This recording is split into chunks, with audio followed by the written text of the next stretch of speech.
accomplish that. I know you're all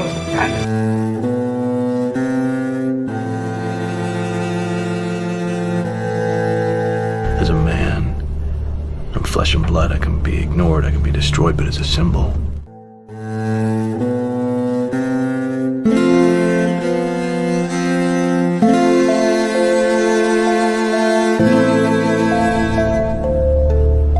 as a symbol, I can be incorruptible.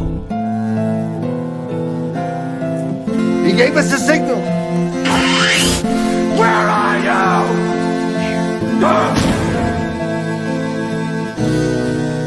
Something elemental, something terrifying. And we are back after a 2-week hiatus. We are back with another episode of CaveCast. This is episode 25. Today we'll be discussing Jervis Tetch, the Mad Hatter, but I couldn't do it without my trusty sidekick, Drunken Emerald Arrow. How are you? I'm good. Made you think I'm frozen. I was like, oh, Doing well. Doing good. Happy to be here. it was like we're off to a banger of a start already. Cool. Mr. Bug. Yeah, How are you? I am pretty good, happy to sit here and just chit chat about an interesting Batman villain. Not quite top tier, but I'd say he's like in that middle memorable level. Yeah, he's passable. It's not it's not God tier. It's nothing like the Joker, Mr. Freeze, or anything like that. But it's Better than Condiment King. Polka Dot Man. I mean, he is a golden age character. Let's see. So he's been around since 48. Jesus. So I mean, so he's in Batman issue 49. So I was like, he's been around. Obviously, an homage to the character from Lewis Carroll's Alice in Wonderland. But I wonder how they got around that. I really think it was just like the 30s the 30s and no one like gave a shit, or 40s and no one like gave a shit. But also, you know what? It was probably public domain by that point. Yeah. Like, let's see, Alice in Wonderland, and Alice's Adventures in Wonderland, was in 1865. That might be public domain by And then. then, and then specifically when did Carol die? Because I believe it's like 20 years or 40 years after is when it becomes public domain, unless they tried to fight it like they did with Disney, and that's why it took so long for Steamboat Willie to become public domain after Walt died. 1898 is when he died. So yeah, he was definitely nope, he would have been public domain. Wow. And I'm sure like with a lot of these things, a lot of these characters like make their way into the continuity. I wouldn't be shocked if there's a Mad Hatter in Marvel. Good point. Not to my knowledge. I think the closest thing was that's a White Rabbit. That's it. He wasn't the Mad Hatter he was mad as a Hatter. Yes, and yep. You guys know the reasoning behind the phrase? Yes. Hats in the past used to be dipped in mercury. And they weren't wearing gloves, so the mercury seeped into the skin and caused the neurological and madness. So, yeah. So hats did more than just cause baldness, huh? Yeah. Hey. Well, baldness to those who wore them, which is a myth. And on top of that, it's the ones that were making them were just going insane.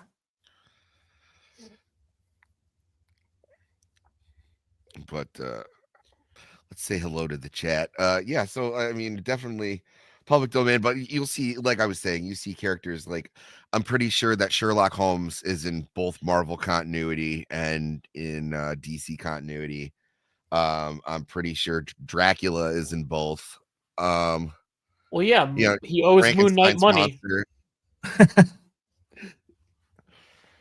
Yeah, Frankenstein's monster, stuff like that. They, they all kind of find their way in. So, it's not unheard of for a Beauty of character public like this. domain. But yeah, beauty of public domain. And also, this isn't, so when Sherlock Holmes is in DC Comics, he is the titular Sherlock Holmes proper, like the a character we all know. This is not that. This is a man who was inspired by the books and is just insane. So, like it's an interesting concept. Something that you really don't see a lot, where or you would actually see it more in the real world than you kind of do in the literary sense, where it was like this person's he's kind of like the original like steampunk. But let's say hello to the chat. Sergeant, always good to see you. Hope you enjoyed the video I shared with you on Discord. You know what? I haven't checked my Discord. I've had a lot of stuff going on. I'll check it after and I'll get back to you. We got this guy. And we got my my friend with the sponge liver, blue collar loser, my good friend. He's a regular on the news. He's a friend of the channel, if I might say so myself. Hey, I'm going to be in the chat listening. I have to get this damn Sisu video done. Okay. I mean, believe in you. I believe in you. I always thought the Mad Hatter was just like a low tier villain, not a bad character, but just not intimidating. He's not intimidating at all, and that's one of the things. But I mean, the Scarecrow's not very intimidating at all. He's if you got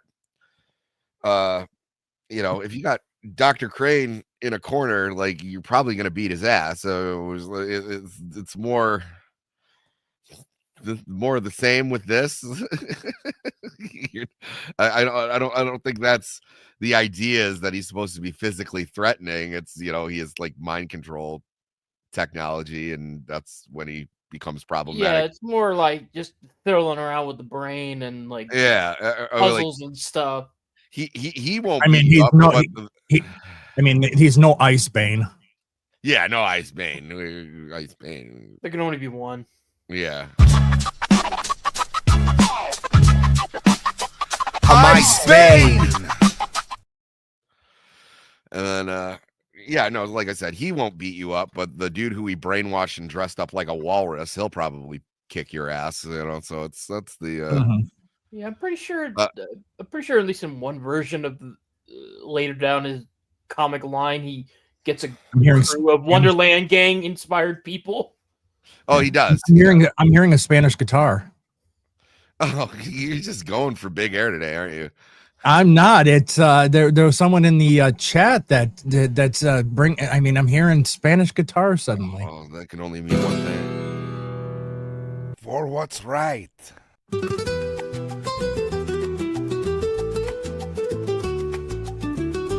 For love. My balls are a cry for justice. My dick veins are a cry of passion. I am El Gaucho. Ah, yes. Never gets old. Eternal friend of the channel, El Gaucho. But we got Baba Boosh, McFadden, Eraserhead, one of the OGs. Rick Costa, where are you? I knew I saw you in there.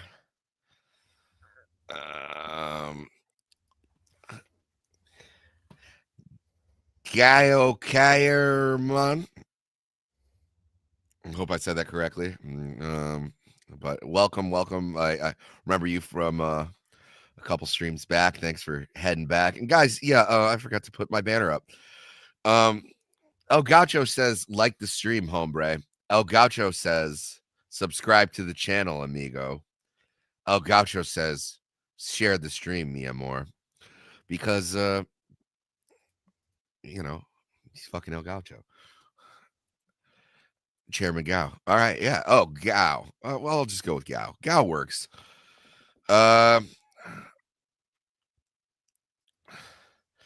Yes, El Gaucho probably would totally slip into the country past Icebane, but Icebane would catch him and probably say something like,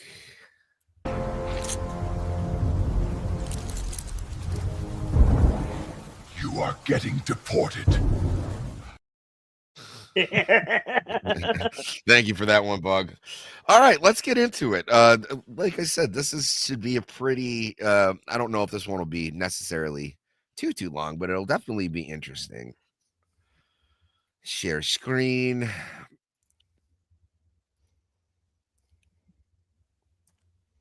Add to stage. Get that shit out of here. The Mad Hatter, Jervis Tetch, is a supervillain appearing in the comic books published by DC, commonly an adversary for the superhero Batman. He is modeled after the Hatter from Lewis Carroll's Alice's Adventures in Wonderland, as we covered. He's often called the Mad Hatter in adaptations of Carroll, a scientist who invents and uses technological mind control devices to influence and manipulate the minds of his victims. The Mad Hatter is one of Batman's most enduring enemies. What was that? What the hell? What was that? What was what? Okay. Well, I heard like someone was about to bust some opera out. Yeah. Huh. Definitely wasn't me. Well, I know it wasn't me. I don't have any opera going on. All right. Well, damn you, Hatter! We'll just sit here. I'm going to turn the lights off, and whoever made the noise, just come to the front of the room. I'm not going to be mad. Just disappointed. Yeah, just disappointed. No, it's just like the person that farts in the room, the one that denied it, supplied it. I mean, I didn't. That wasn't me. I know it was you. How do you know it was me? Anyway, Mad Hatter. Grin on your face. He's one of Batman's most enduring enemies. He belongs to the collective of adversaries that make up Batman's rogues gallery, and he is also the final Golden Age character we're going to be doing. Next week we're going to have like a Golden Age wrap up, because most of the ones left, they don't really merit a full episode, but like they do deserve an honorable mention. Some of them, most of them aren't even really like alive anymore. The Mad Hatter has been substantially adapted from comics into various forms of media, including feature films, television series, and video games. He has been voiced by Roddy McDowell in the DC animated universe, Peter McNichol in Batman Arkham video games, and others. He's also been portrayed in live action by David Wayne in the 1960s Batman series, and Benedict Samuel in the Fox Gotham series. A variation of the character named Liam Crandall in the third season premiered in the Arrowverse series Batwoman, and I'm sure we were all fucking riveted by that. Yeah. Yeah, one's in the chat for Batwoman, guys. What? Nothing? Okay, cool. Moving on. The publication history, probably a little interesting. Let's read. So the Mad Hatter made his first appearance in Batman 49 in October of 1948. Jervis Tetch is fascinated with hats of all shapes and sizes, as well as the loose Carroll's children's book Alice's Adventures in Wonderland and its sequel Through the Looking Glass, particularly favoring the chapter A Mad Tea Party. According to Dr. Blacklock, of Arkham Asylum. Jervis is obsessive compulsive and highly delusional. He got an immature self-image, so he identifies more with children than adults. Oh, and he's a genius too. So that's Of course. Of course. Change places. I don't even know if that sounds like the Mad Hatter. This is what the Mad Hatter sounds like in my head. Blacklock also notes that when agitated, Tetch begins rhyming as a defense mechanism, which might be the worst defense mechanism ever. At that point, you might as well just go with a stutter. Yeah, if you're trying to get someone to like not beat the shit out of you, talking in rhymes isn't really my first suggestion. You talk about Mad Hatter, not Joe Biden.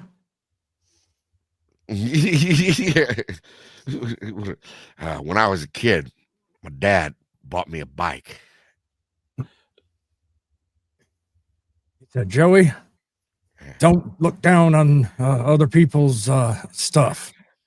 You know what that? You know that stuff. You know the thing. Yeah, Wait, when you put a kid in my lap, I like to smell them. I don't care what color they are. Okay, I'm sorry. I'm staring at this one particular sentence here, and I'm just in Secret 6. He will not eat a piece of food that does not have a hat on it, and states that he's not interested in the sight of his naked teammate Knockout because she is not wearing a hat. Like what? Yeah, well, you know, the guy's got a theme. Some people it's high-heeled boots. Some it's trying to keep this somewhat family friendly. It's leather corsets. For him, it's a top hat. I mean, I get it. You know, you got characters like Zatanna. You know, top hat can be pretty sexy, but I never. Since it's the holidays, I would like to thank Sammy for doing CaveCast. I missed an episode, but the last time I watched CaveCast was Clayface. I couldn't fart back then. I can fart now. I'm so glad that you can fart. Hey, El Gaucho is in you. Yeah, so Tetch often quotes and makes reference to Carol's Wonderland novels, and sometimes even fails to discern between the stories in reality. In addition to his obsession with Lewis Carroll, Tetch often is also shown an additional obsession with hats. Yes. In Secret 6, he will not eat a piece of food that does not have a hat on it, and states he is not interested in the sight of his naked teammate Knockout, which I don't know, guys. I mean, like, oh. She appears to be a brick house who's mighty. I mean, yeah. Just letting it all hang out. Will you settle for a trucker hat? Yeah. It's like, I'll settle for Reeboks and a smile, baby doll. In the graphic novel Arkham Asylum, Serious House on Serious Earth, which we eventually will be covering on the channel because it is it's an awesome comic. It's strongly implied that he is a pedophile. Oh, though the book itself is a symbolic dream in Batman's mind, so this is dubious. I mean, I don't know. Do we need to check if he was on any flights recently? Yes. He was on it says here right in the fictional biography he went to Epstein's Island 7 times. So oh, no, you're mistaken. It's Jeffron Epstein. His storylines in the streets of Gotham and Jeff Loeb and Tim Sale's Batman: A Haunted Night, which is the precursor, of course, to The Long Halloween. It also implies he has an unhealthy fixation with children, such as when he kidnaps a young Barbara Gordon and forces her to a tea party dressed as Alice, also as well as kidnapping other runaway children and dressing them up like characters from Alice's Adventures in Wonderland. Yeah. So kind of taking like a darker turn in his more modern tellings. Yeah, so safe to say he's banned from any Chuck E. Cheese. You know, I do agree with Emerald here. He's just Michael Jackson. Yeah. Barbara, are you okay? Are you okay? Are you okay, Barbara? Do you want some tea? Annie, are you okay? Would you need some tea? Yeah, I just imagine Batman walking up to him like that scene in Scary Movie 3. He's like, no, I'm not interested. She's just a girl. It's true. Growing up, Tetch was a lonely, awkward child, shunned by the other children, and living in his own fantasy world. As an adult, he becomes a neuroscientist. As one does. Right. That's normal trajectory. Yep. Can I play kickball? No, I will study the brain. At some point, he moves into a boarding house owned by Ella Littleton. There, he befriends Ella's daughter, Connie. Ooh, we're already off to a rough start.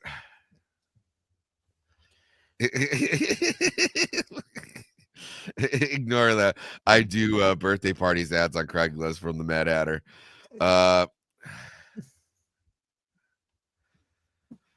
I'm not sure if he's A-list or B-list, but he's well known in Batman's Rogue Gallery. Despite being, yes, absolutely. So he befriends Connie and her friends in her junior high school computer club, sometimes helping them with their projects. A few years later, when Connie is in high school, he's like, "You're too old for me." Leo. And he walks away, never to be seen again, but vowing vengeance to live in the sewers. No, in high school, she gets pregnant. Fearing the reaction from her extremely strict mother, Connie lies and claims she was raped by someone on her high school's baseball team, the Gotham Hawks. Ella, in turn, approaches Teach to help and convinces him that the Gotham Hawks are bad kids. I'm gonna bounce between Tetch and Teach. I know that Teach is actually Blackbeard, but it's much. I don't know. It's more fun to say.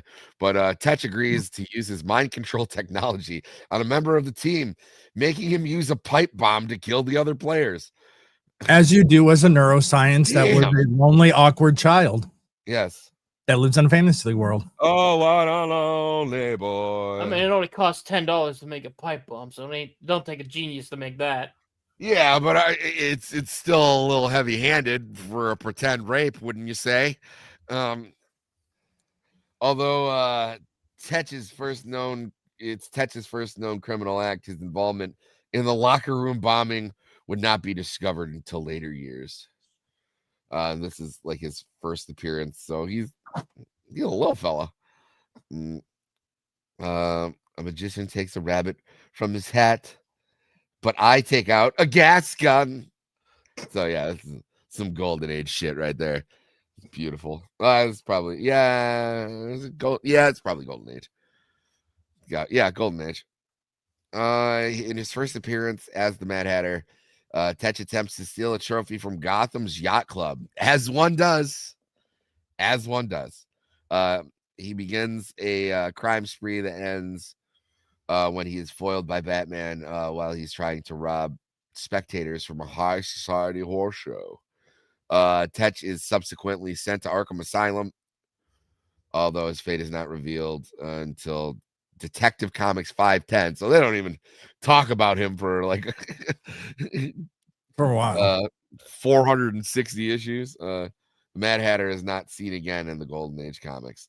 I guess it's just one of those things where they were like, what characters can we bring back for like Silver Age? And they're like, there's this one guy, Mad Hatter, and like, okay, I guess we'll use him. Well, it was like steals trophies and is a neuroscientist and was picked on as a child. Yes, as one does. He's like, I I'm going to unlock the secrets of the mind. But first, let's have some I got to tea. blow up this high school with a pipe bomb. Come join my tea party. Hee hee. Yeah, I also bought a monkey, and I put a Ferris wheel in my backyard, and I named my kid Blanket.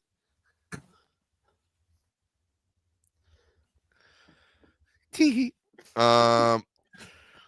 Mike, Batman would tase him. As anyone who watches two sieves and a pig, you know that Mike is a big fan of the tasing. Golden Age Riot here's the the pipe bombing pedophile bad guy got us some bad press. You want to shelve him until the 80s? You know what's funny? That they didn't do the pedophilia thing until 89. So yeah. And then they were like, "Oh, that's great. That makes sense." Fine. It was like, "Oh, and his latest hideout is an ice cream truck." What's Bruce was lucky he had Alfred to look after him after his parents were murdered. Otherwise, he would have ended up like Hatter himself, or even Joker, or even Zoom. Yeah, I mean, it's pretty fair to say that Alfred has been Bruce's moral compass for quite some time, but I don't know if he would have ended up like the Mad Hatter. I just think I feel like there's a distinct line between losing your parents and deciding, yeah, I'm gonna throw a pipe bomb at the baseball team. There's a wide stretch between like pedophile pipe bomber and just like becoming a criminal. Well, I don't know. They made fun of my curveball, so I mean, yeah. I was like, oh, you want to try to miss this? Yeah, you want to walk me? Walk this. Yeah. All right, so let's see. I'm sure he comes back with a bang in the Silver Age because this is a character truly meant for the Silver Age. Beginning with Detective Comics 230, and then throughout the Silver Age, an imposter Mad Hatter clashes with Batman many times. He is revealed as an imposter when the Mad Hatter finally reappears, claiming to have disposed. Oh my God! Are you fucking kidding me? Keep reading. Although the imposter would return one last time in Detective Comics 573 in 1987, accompanied by several henchmen and a pet chimpanzee. You know, maybe the Simpsons wasn't the only one that had like Apollo level predictions. Holy shit. Named Lewis Carroll, although the Mad Hatter claims that the chimp refuses to tell him how he came to have that moniker. Probably because he's a chimpanzee. And can't talk. But the Mad Hatter kidnaps Lucius Fox, the CEO of Wayne Tech. Although he holds Lucius Fox for ransom, the Mad Hatter also unveils his advice, allowing him to copy the knowledge in Fox's brain, which he intends to use to make an additional fortune. However, Lucius is rescued by Batman, who also captures the Hatter and his henchmen. Yeah, the monkey's whereabouts are unknown. That's guys. I think we figured it out. I'm sensing. Well, you can't spell theme without tee. Well, no. Michael Jackson wised up and realized the hat would be the giveaway, so he decided for one glove. Oh boy! And I thought Elvis was the only one that was inspired by DC. Hey, we're hi Vaughn Coleman, ladies and gentlemen. How's it going, boys? Good. We're talking about the Mad Hatter and how he's totally not Michael Jackson. Even though he has a monkey and loves tea parties and kids. He has a monkey? Yes. When? Silver Age. Silver Age is a wild time, man. Yeah, the Silver Age is a wild time. And like I said, a character like the Mad Hatter is perfect for the Silver Age. Yeah, I think so. All right, did we address the elephant in the room with the Mad Hatter? That he's a pedophile? Yeah. Yeah. For sure. That's kind of our running joke right now. Because, like, do you actually think he is, or? Well, it's kind of like the same thing with Michael Jackson, right? There's a lot of parallels. Like we don't know for sure, but like he does own a monkey, and he enjoys the company of children. A And lot, when you yeah. beat him It's up, one of he speaks in rhymes. it's So one of like, it's one of those things where it's like you don't have 100% proof, but And I if think we should someone never told you get that 100% guy proof. was a pedophile, you'd be like, I could believe Checks you. out. Yeah, you can check And it he's out. only been on the flight logs a couple times. So Yeah. I mean, But also, if someone at DC said he's not a pedophile, I'd be like, okay. Yeah, Right. we're all just detective notes from Dexter, just going, What's up, I Warren? know he's a pedophile, I just can't prove it. yeah, that would actually be like a fun little like one shot where Batman's just trying to prove that he's a pedophile. But He's a pedophile. But it every was like, time it's like, nope, there's an explanation for that. damn it, they're just having another tea party. This is weird. Oh, this is my niece, Alice. Yeah. oh my goodness, is that Macaulay Culkin? It was throwing her a This surprise small birthday child is party. actually a 40-year-old midget. Oh my God, like, it's Corey oh. Feldman. Waiting on Mad Hatter and what's her name, Baby Doll. It's like that's that's Baby Doll. The animated series. Oh yeah, she's actually a full-grown woman. She just looks like a kid. So it's okay. Oh, him and her dating? That would be crazy. And all the other villains are like, Jesus Christ, man. He dresses her up as How do Alice. you think Killer Croc feels? Yeah. He got associated with her in the fucking animated series. He ain't living that shit down. All right. So the Mad Hatter's Well, next dude, appearance marks that's the first like time he is she's- portrayed in the comics with the mind controlling devices that would eventually become his best known. Allying himself with other villains in an attempt to kill Batman, Hatter uses mind controlling hat on Scarecrow, forcing the villain, who had been paralyzed with fear, to fight. When Batman overcomes his attackers, Tetch flees and appears to die on a bridge under the wheels of a train. Ow. In actually, he had escaped by jumping onto the track and that had been passing underneath the bridge. Subsequent encounters with Batman resulted in Tetch being sent to Arkham. And also, I do like to say, like, they keep saying he gets sent to Arkham. He gets sent to an asylum. Arkham doesn't show up until the 70s. So Really? yeah. Huh. So the assumption is Arkham because it's retconning it back. The name. Yeah. So yeah, 74. Yeah.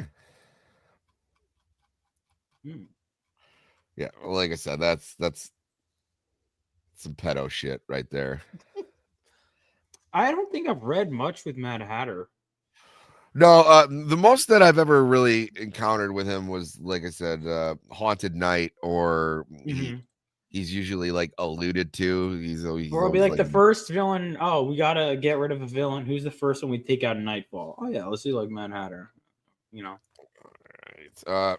Or it's the first level in Lego Batman the video game where there were 3 teams. There was like the Riddler team, the Penguin team, the Joker team, and you had Mad Hatter was for the Joker. The more you know. Nice. Loaded video game. It is a great video game. During another early encounter with Batman, the Mad Hatter escapes from Arkham Asylum in time for Halloween, and he makes it home. He makes his home in an old mansion that had been abandoned after a gruesome murder years before. Retreating deeply into his delusions about Wonderland, Tetch offers a sanctuary to runaway children, asking them to return. Runaway, wow? Yeah. To dress up as characters from Alice and Wonderland and attend his tea parties. Nothing more to look into there, where he serves them drugged tea to keep them sedated. Around this time, the teenage Barbara Gordon comes to Gotham City, having been adopted by her uncle, Commissioner Jim Gordon, following the death of her parents. Barbara sneaks out against her uncle's orders and goes to Gotham Park, where she soon finds herself being chased by a group of masked men with knives. The group surround her and begin implying that they will molest or rape her. Oh, I didn't know they provoking were her to scream. mutually exclusive. Yeah. Yeah, you had to pick one. You know, pick a lane. Who's Elaine? She'll get hers. Jesus. Slight detail. I'm kind of surprised that Barbara wasn't always Jim Gordon's kid. Like that's a No, that's news to me. it's Yeah, I didn't. My friend told me that, and I was like, "What?" yeah, no. So yeah, Barbara has like a very strange. It's good. Look, I like love Frank histories. Miller, Like, but he messed it up. Usually it's his daughter, and then but like they already named Commissioner Gordon's wife Barbara, and so they're like, well, that doesn't work. So It was Batman Year One screwed over Barbara. Wait. Barbara Gordon wasn't Alfred's niece? yeah, no, Alfred's niece, Uncle Alfred. Uncle Alfred. God, that was so dumb. Even when I was a little kid and I hadn't read a comic, I was like, "That's not right." Yeah, that's Pick me up, Uncle Alfred. I'm a hacker who rides motorcycles. Uncle Alfred, how did you know my exact bust size to make my Batgirl outfit? I designed it to your exact specifications. Like, what? I assume they were the same size as my beloved sister Pegs.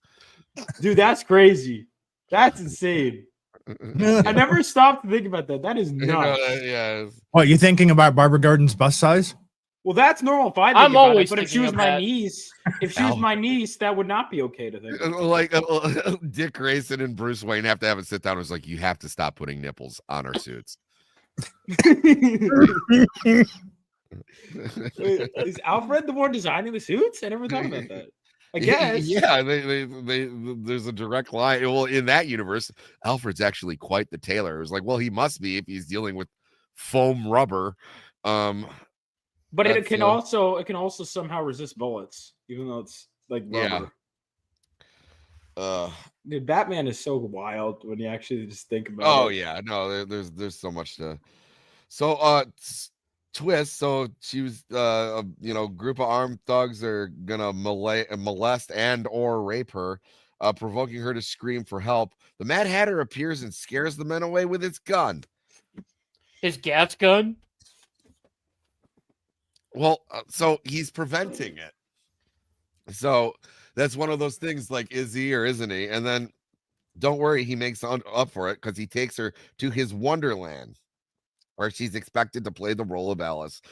When she refuses to drink the tea and asks to leave, Tetch angrily smashes the teapot, scaring another of the runaways into sneaking away while Tetch's attention is on Barbara. The boy leads the police and Batman to Tetch's hideout. Tetch is defeated by Batman while Commissioner Gordon rescues Barbara.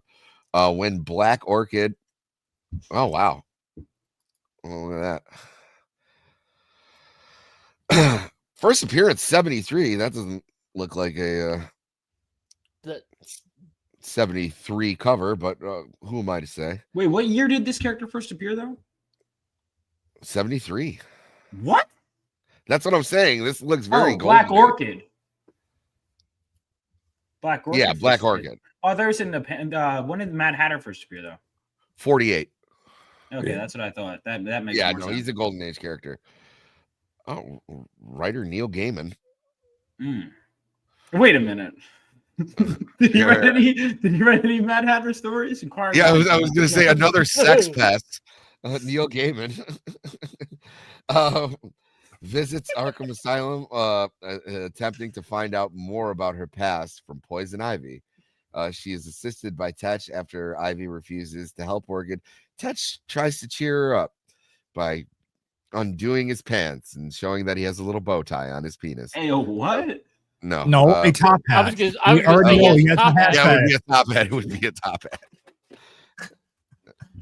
hat. He also reveals he has been helping the other inmates in Arkham Asylum, such as bringing Ivy things to make up her plant-animal hybrids. I believe in helping people, he explains. We were all put here for a purpose, I say. But it's still nice to get a thank you. Tetch is delighted to receive a small flower as a thanks for his help. Tetch begins to masturbate furiously. No. Tetch is also aware of Animal Man's identity as Buddy Baker. He is seen laughing hysterically in Arkham Asylum in the final page of Return of the Man of the Animal Powers. The second Animal Man story, after which he is dragged back to his cell. Animal Man is an incredible run. That's Morrison's run. Yeah. That's one that's been on my list. Dude, you'll love it. In the Nightfall saga, the Mad Hatter is the first to strike following a breakout at Arkham Asylum. What'd I tell you? Yeah, he invites all the criminals to a tea party to which Batman and Robin Fabulous. would come.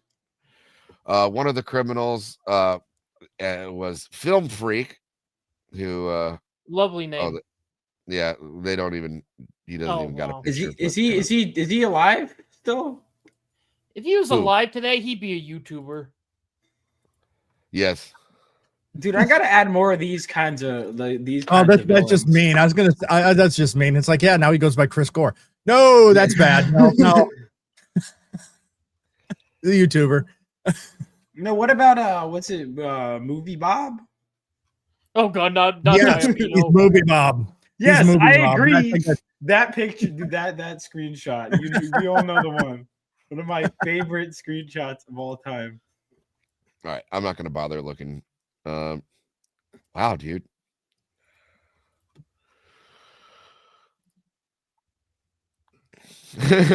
Okay. On whom Tetch uses his mind control device, sending him to find a person that broke them out of Arkham Asylum. Batman and Robin come to defeat the Mad Hatter as Film Freak is defeated by Bane. In Robin Year One, millionaire third world dictator Generalissimo Lee hires the Mad Hatter to kidnap a number of young girls using his mind control devices. What? See, Generalissimo Lee also has an island. Ah, checks out. Yep. And Bill Clinton was on it a couple times. In a blue dress. It's wild times we live in. Yeah, crazy how these parallels continue. The Mad Hatter. Were any Batman writers on that island? Just wondering.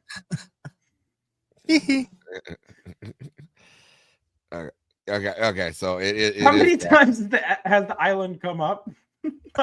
Quite a bit. The Mad Hatter does so by inflating devices in Walkman, inflation, which he gives out to girls at Dick Grayson's school. A young Robin manages to defeat Mad Hatter. However,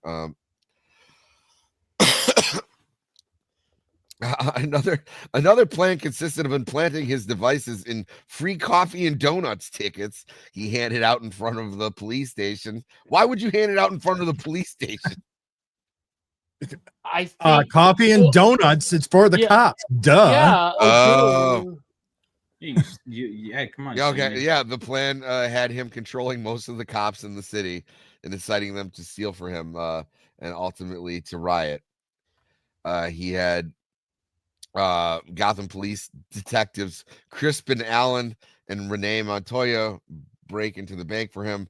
Sasha Bordeaux help Batman stop him this time around. The Mad Hatter shows up in Gotham City after it is rocked by a devastating earthquake.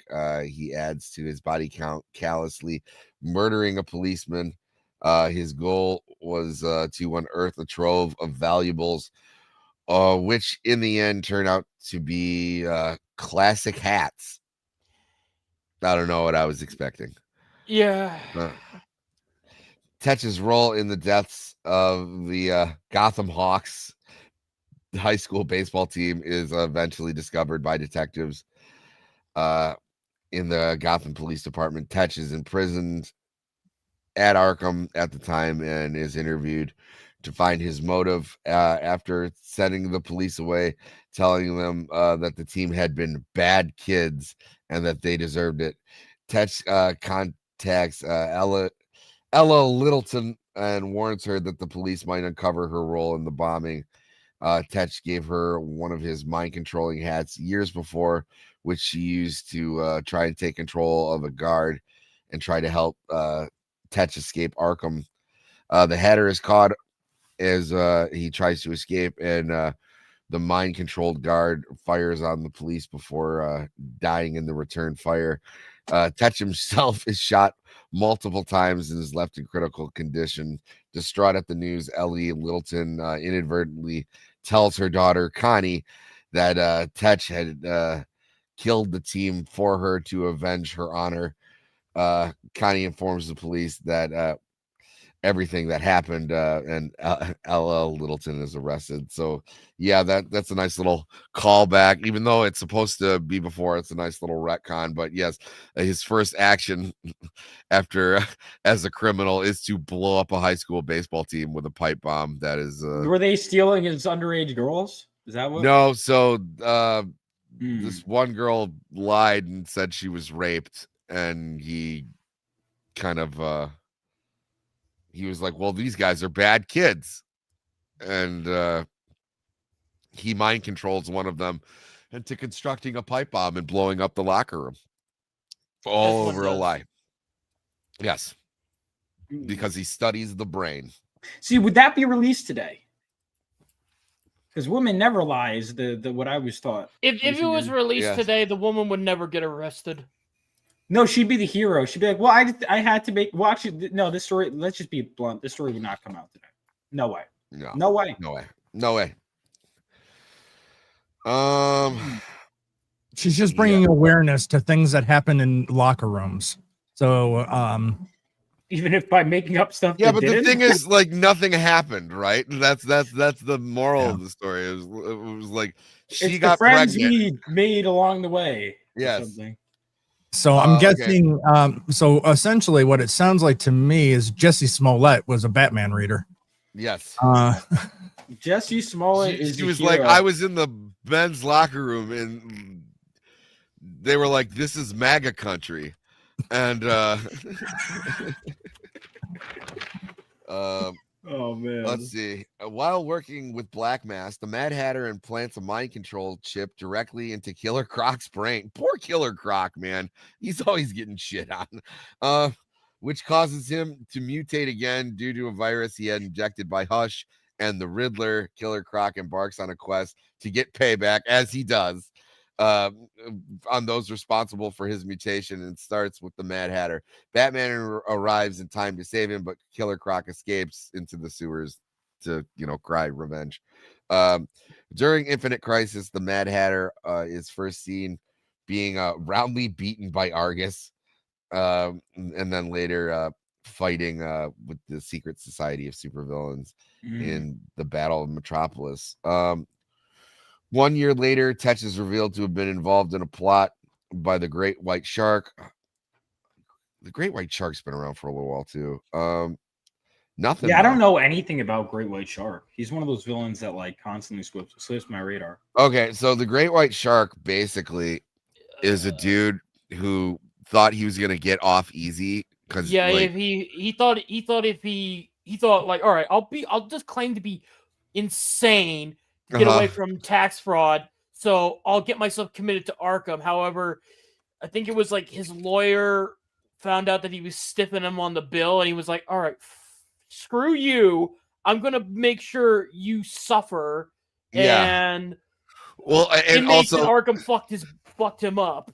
Yeah, so he's actually someone who became like a supervillain because he was sent to Arkham. So he was supposed to be like in like an isolated place, and then like after he screwed his lawyer over, they put him in Gen Pop at Arkham, and so things just didn't go well. And he wound up getting thrown into Mr. Freeze's cell, and that's what made him look like Voldemort. Yeah, and then like he filed his teeth down, and he eventually lost his mind. So, and I could get wanting to do the insanity plea. You don't want to do that where you're being sent as Arkham Asylum. That's not a great plan. So to frame Harvey Dent for murdering various Gotham criminals in Detective Comics storyline Face to Face, That's one I've been meaning to check out. Yep, basically. it's a good one. The capacity in which he is involved is left vague. However, Tetch's base of operations in Gotham City is destroyed following a search for an atomic weapon by former Robin Tim Drake and the current Captain Boomerang Owen Mercer. A recording of Tetch appears on the monitor screen and tells them that the roof will be the final hat they will ever wear as it falls down on them. Robin and Boomerang narrowly escape the building. He is later approached by Catman, who's got these names out there. Catman's been around for quite some time too. Yeah, mid-60s.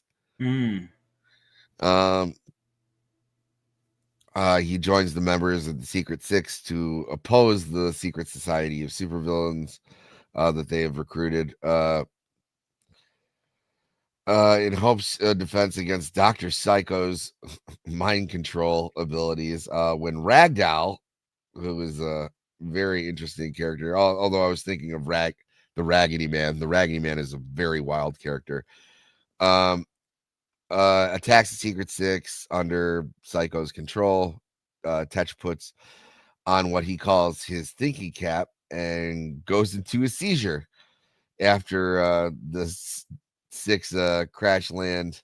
They are attacked by the Doom Patrol, who come close to apprehending the six until Mad Hatter steps in and uses his mind control abilities to subdue the Doom Patrol, single-handedly going so far to almost make Elastigirl and eat Beast Boy before Scandal stops him. So getting into some wild shit here, boys.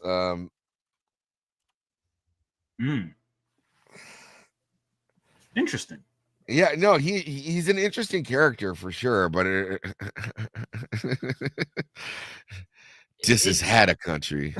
I saw like that. I was waiting.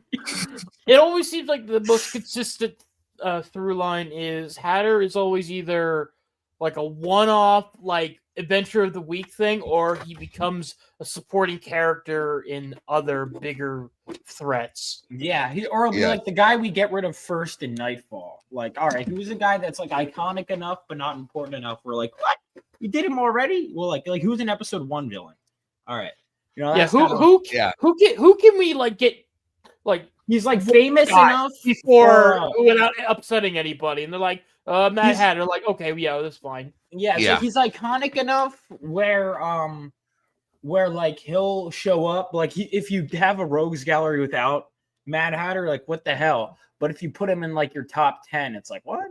Yeah, that's what a Mad Hatter seems to be like. Like he's nobody's favorite Batman villain, but he's on everyone's like top 20 or 30. He'll sell a shirt. Maybe.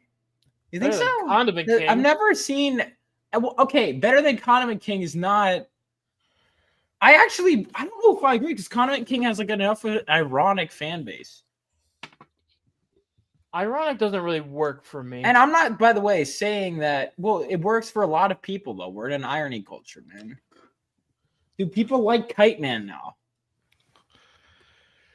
Mad Hatter. I'm not saying he's a bad villain. I just. I'd argue that he's cooler than both of those. No, he is cooler than both of those. That's what I'm saying. What I'm saying is that he's like in a weird middle ground where he is. He's kind of in this like character limbo where dude, we should just use the Joker in literally every single storyline and never use any of Batman's. You should use the same 3 villains on rotation for all of history and never touch any of Batman's other villains. Ventriloquist. I like Ventriloquist better. Hot take. Yeah, I like Ventriloquist better. Love Ventriloquist. Dude, I remember I watched the animated series. He was one of those few villains I went in with no understanding of. Like I had never heard of the Ventriloquist. That episode blew me away where it's like, what? Because the way they do the reveal, it's like, it's got to be supernatural. It's like, no, it's not. No, he's just fucking crazy. Yeah, no, we haven't done him yet. I'm sure we'll get to him. I love Ventriloquist and Scarface. Yes. So is there any other things that might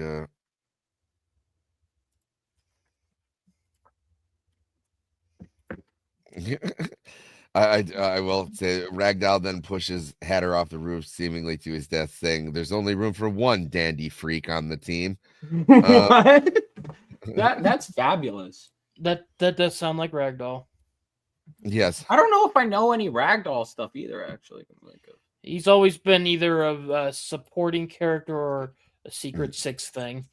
And then they're talking about Tweedledee or Tweedledum and Tweedledee. We'll definitely be talking about them next week when we do our Golden Age wrap up. All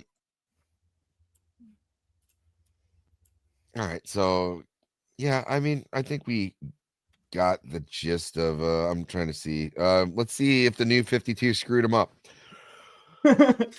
I'm gonna say probably. The first New 52 Batman issue, and I think the only one and I've heard that was one of the best runs. I think I've talked about this before. Is I was at the comic shop and I was like, I was getting into comics. I was like, I want to read some origin stories, and they said, perfect, new Mr. Freeze, and I was like, great. And I read that, and I was like, dude, if this is what the New 52 is, I'm just not going to read it. And apparently that was like the one bad issue in that run, but it was the one I read, so I just judged the whole thing. I was like, this is garbage. Screw this. There's very few characters that get a glow up in the new 52. But that was horrendous. Yeah.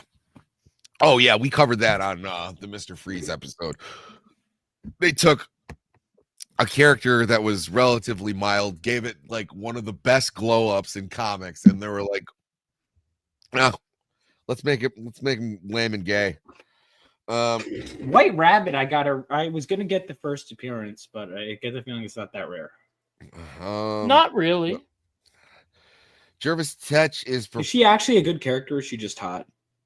I mean, I don't know. I think she's needed we need to have a Mad Hatter story where we'll have her prominently featured on the covers at the very least. Yes. I think we need to have the Mad Hatter, all the Alice in Wonderland characters like team up more. Mad Hatter, Tweedledee and Tweedledum, Humpty Dumpty, Alice. Is there a villain named Alice? Yeah, that's Batwoman's sister. Yeah. Okay. Alice. Oh shit. Alice, White Rabbit. Dude, that's the storyline. Alice, White Rabbit, and then the Carpenter. Oh, not the fucking Carpenter. The Carpenter is cool. All right, guys. She's cool. Okay, let's go back. Get back on track. Sorry. Strap in. Jervis Tetch is portrayed as suffering from hypogonadism, which means diminished functioning activity of the gonads, the testicles, or the ovaries, that may result in diminished production of sex hormones.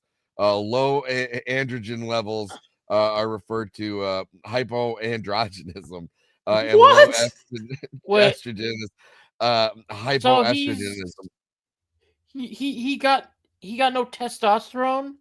Yeah, so he's just a little bitch. No, they're just scapegoating his pedophilia. Which prevents him from physically maturing. He begins taking testosterone-enhancing drugs that permanently impair his mental stability. His parents commit him to Arkham Asylum after he has a drug-induced psychotic breakdown, during which he begins referring to himself as the Mad Hatter. He is eventually freed by the White Rabbit. He uses his mind control technology, which they don't even say that he's like a professor or like a neurologist in this. He's just some crazy guy. His mind control technology to make a passenger train full of people commit suicide, assisted by his henchmen, the Tweed brothers. He then uses this technology to drive several Gothamites insane. Batman eventually foils his plan when he throws him through a glass rooftop. The Mad Hatter and the Tweed brothers next appear after Black Mass escapes from Arkham Asylum. When Black Mass attempts to regain control over his false face society, he comes into conflict with the Mad Hatter, who sees Black Mass as a rival due to Black Mass's similar mind control abilities. Both the Mad Hatter and Black Mass engage in a battle, only for Batman to intervene and subdue them both. So they made him a no-nut weirdo. Why? nuclear. Well, all right, you know what I think? I think all right, this is my immediate thought, right? They'll beat the pedophile allegations. That's what I think it was. Well, he's not into anybody. Well, it doesn't say that he's not in it. Well, it's just like it just explains why he's like little and weird looking. Oh, Like you don't always have to have like a reason for everything. Like it's really dumb. The Mad Hatter resurfaces selling his mind control hats all over Gotham and hosting casting calls for a missile at his missile launch facility base. All to recreate a perfect day he had years before at a theme park with his childhood sweetheart Alice. He creates a replica of the theme park in his base and brainwashes the wearers of his hats to attend as guests. Tetch then goes to Alice's house only to find that she is now a drug addict alcoholic. In his anger, he beats her to death. He attempts to cast a new Alice with mind-controlled girls, but ultimately kills them for falling short of his deal. In frustration, he makes his mind control subjects walk into the sewer and drown themselves. Bro. This is. I guess that's a jump up from Pipe Bomb. Yeah, really. I will say, like, out of all the villains we've covered so far, this is some wild shit. This is crazy. Yeah. I'm here the for Mad it. Hatter becomes obsessed with Bruce Wayne's new girlfriend, Natalia Trusevich. And he was has dating the a Tweed goddamn brothers- commie. The Tweed brothers kidnap her. She spurns the Mad Hatter's advances because he doesn't have balls. But he realizes she knows Batman's secret identity, and he tortures her for the information. In the end, she refuses to give the information, and he Why doesn't Bruce throws her marry out this- of the helicopter to her death. Oh, never mind. Enraged, Batman hunts him down and nearly drowns him. Wait, what was this?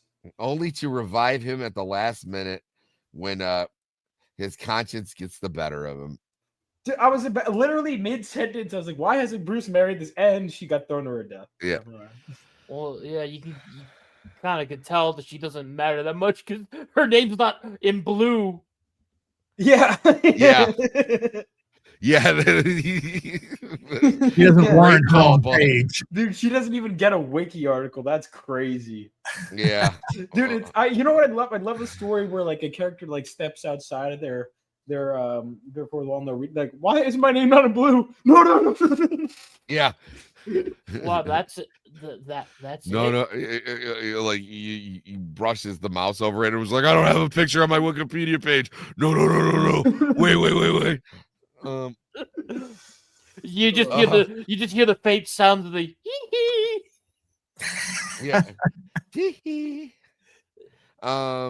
While the Mad Hatter has no inherent superpowers, he is a brilliant neurotechnician with considerable knowledge on how to dominate and control the human mind, either through hypnosis or direct technological means.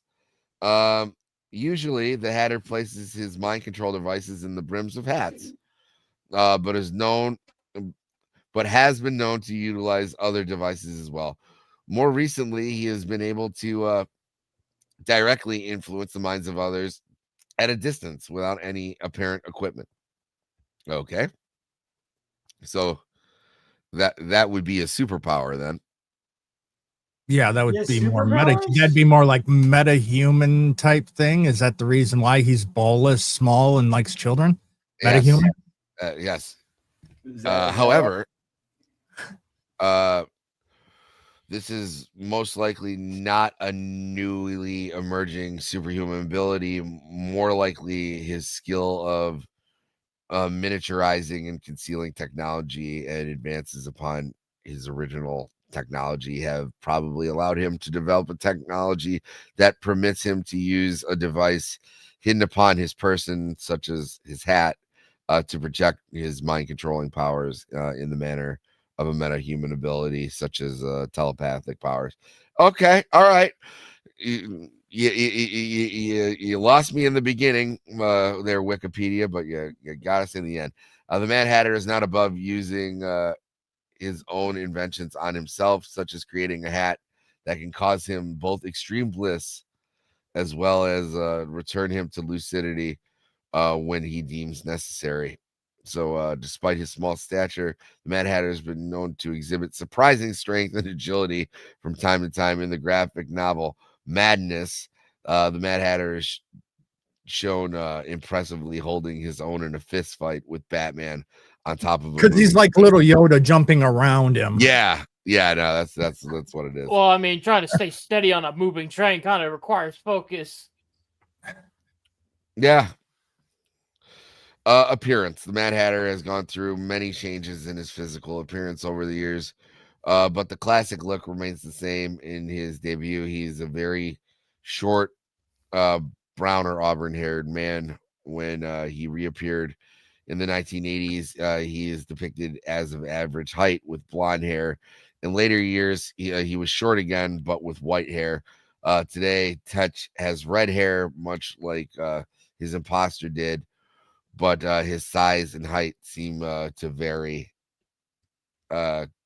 Constants throughout his depiction is his slightly overlarge head and more recently very large teeth. Tetch claims to suffer from Oh, is this another testicle related disease? macrocephaly, Looks like it's macrocephaly, a condition where the circumference of the human head is abnormally large. Okay. Oh, big brain. Yeah, Joker has smile-itis. Yes. All right, let's get into television. Jervis Tetch, the Jervis Tetch incarnation of the Mad Hatter appears in Batman 66, portrayed by David Wayne. That guy's way too normal looking. I feel like you got to get some more. Well, they put a bunch of like stuff on him. Did they? They got like a fake mustache and beard, and I love how they depicted the mind control powers in the show, because it would just be like a pair of eyes that shoot out from the top of his hat, and it would shoot like a ray beam, and that's how he would like control your mind. It's pretty good for the time. See, additionally, he wears a trick top hat containing mechanical eyes capable of firing hypnotic beams that render his victims unconscious, and is obsessed with stealing hats, particularly Batman's cowl. Well, that's not a hat. That's a cowl. So he's also retarded. Yes. I'm looking at the 60s. Wow, they really did put some big. Yeah, dude, no, he looks wild. Actually, can someone pull up a picture? Yeah, I'm doing that right now. Dude, this is crazy. This design.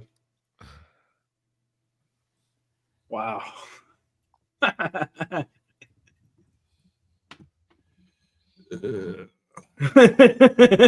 He's so goofy looking. I love it. I love Batman so much. Redhead Mad Hatter works best, I think. Yeah, I agree. No. He almost does look like Burgess Meredith. You know what he looks like? A lot like? He looks like Arcade a lot. Yeah, he does look like Arcade. A little bit, yeah. I mean, honestly, he looks like the Monopoly Man before he gets old. Yeah. Which the Monopoly Man does have like a name. I forgot what it is. It's like PJ Money Stacks or something ridiculous. But yeah, no, you know, the fake eyebrows. Like I said, he looks quite a bit like Burgess Meredith, who plays the Penguin.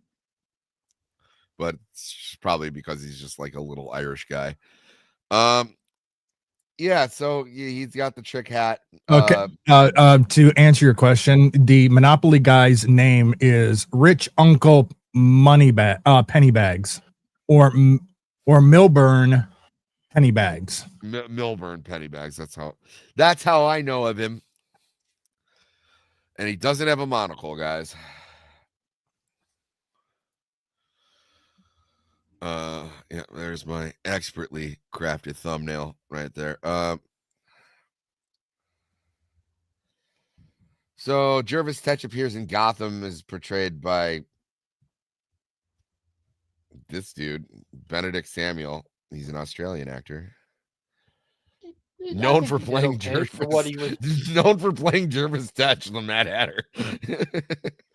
Yeah, the only other role he had before that was, a Walking Dead character that no one liked. Wait, who was Owen again? I don't remember. He was kind of like I think he was like a hated character that got like, I think, Glenn killed whatever. The wolves. All right, he was one of the wolves. That's right. All right. This version is a professional hypnotist who can control people's minds via his voice and a ticking device. So a watch. Yeah, he had like a pocket watch that he would whip out. Just call it a watch, guys. Don't call it a ticking device. I know you're trying to sound smarter, but like, ticking device is what you say before an air marshal tackles you. Okay, a metronome is a ticking device. Yeah, I was gonna go metronome. Maybe it's just a metronome. Yeah, but it's not though. Like they always show him like holding like this pocket watch looking thing. It's a pocket watch. You don't have to be fancy. He's also known for dressing himself, his henchmen, and his victims as characters from Lewis Carroll's Alice in Wonderland.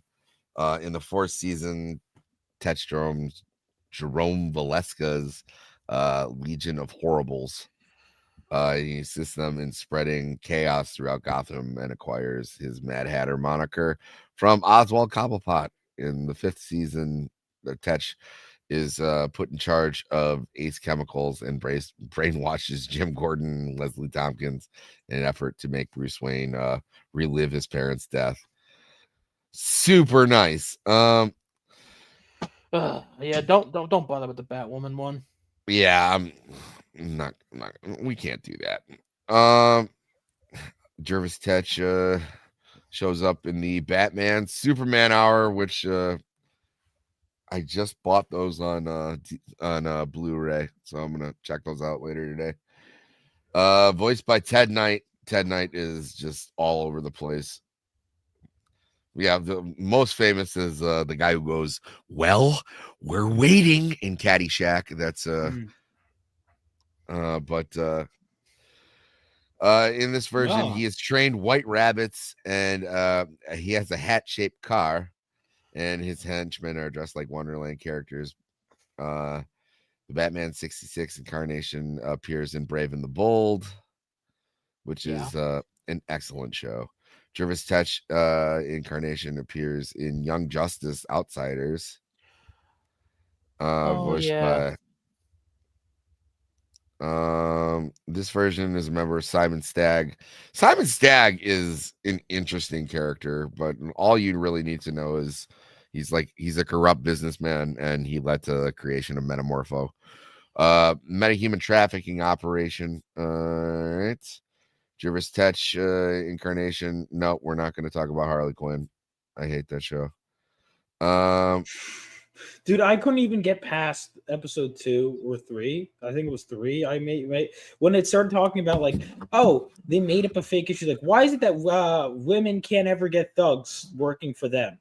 And I'm like, that has never been an issue in any Batman story I have ever read or seen. What the hell are you talking about? And they make up fake sexism just to have a narrative for the show. And I was like, this is absolutely garbage. Yep. No, it's garbage. I refuse to give it any attention. All right. Now let's get probably like what, as everybody knows, like, Batman, the animated series, the DCAU is always going to be fucking goated. He's voiced by Roddy McDowall. Dude, when I found that out, I was like, no way. That was sick. Yeah. Dude, great. And as you can see, how it usually is, Andrea Romano, the new Batman Adventures, all the characters' designs are a downgrade, besides one or two. Although if we're going with the pedophile, no, they both look like pedophiles. No, they both do. One of them's just one's just a fancier pedophile than the other. Well, that's what Mad Hatter is, Yeah, no, I mean, yeah, but there's kind of like a panache, like a 30s That's what I'm gangster saying.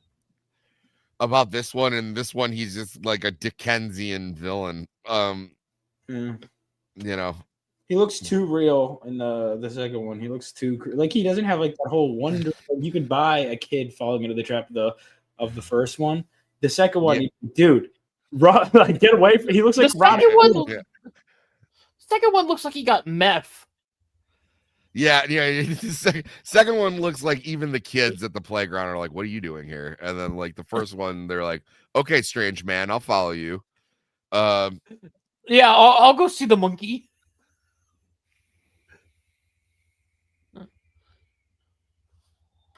All right. Introduce in the Batman animated series, the GOAT. Matt as a hatter, Tetch is a technical and electronics genius who experiments with animals using mind control microchips within hats to simulate brainwaves. Science. He falls in love with his secretary, Alice Pleasance, who does not reciprocate his feelings. Donning the guise of the Mad Hatter, using Alice in Wonderland as his inspiration, he attempts to win Alice's affection by taking her out on the town after her boyfriend dumps her. However, she misinterprets the gesture as a way to cheer her up and unwittingly spurns his affection. Driven over the edge, Tetch uses microchips to turn Alice into his robotic puppet until Batman defeats him. Episode writer Paul Dini once claimed that the episode was inspired by a true story involving a technical designer who had unrequited feelings for someone at work and then committed a workplace shooting. Wow, I Oh. didn't know that. I didn't know that either. That's I mean, that tracks. Look into I- that. If you click 47, you can look into that. This is all fun news. What were we say? We're It's 47. next to 40. If you click on workplace shooting, I think that's to a different story entirely. oh, okay. It doesn't. Oh tell yeah, you. no, it's just It doesn't writer tell Paul you- Dini. Oh, it doesn't tell you. I'm sure he mentions it here, but yeah, that's Lesson to learn, kids. Don't dip your pen in the company ink. Paul McLaren Dini. That's not true. You just do it with temp workers Yeah, that aren't I coming mean- back. it's true. Outsource them. In Do the not begin. episode To Perchance a Dream, it was written by noted horror author Joe R. Lansdale. No, I didn't know that. Yeah, I didn't know that. That's a great episode. Yep. Yeah, no, this is a really great episode. This is definitely one we will talk about when we get into like specific episodes in the animated series. Oh yeah. Tetch uses the helmet to trap Batman into virtual reality realms that gives him his greatest desires in an attempt to remove the Dark Knight from his life. Once he gets free, however, Batman defeats Tetch and leaves him for the police. In the episode, the Worry Men, Tetch creates in eponymous dolls, using his chips to hypnotize Gotham's elite into giving him large sums of money so he can acquire an island. Oh boy. Where he can live in peace with his monkey and children. Oh, God. Wow, I mean this episode is really not getting away from the Mad Hatter is actually Michael Jackson. Yeah. Yep. Or a form of Epstein. Yeah. Epstein. Sorry, I'm mixing him up with the producer of the Beatles. Yeah. Now we're getting some weird crossover. Yeah.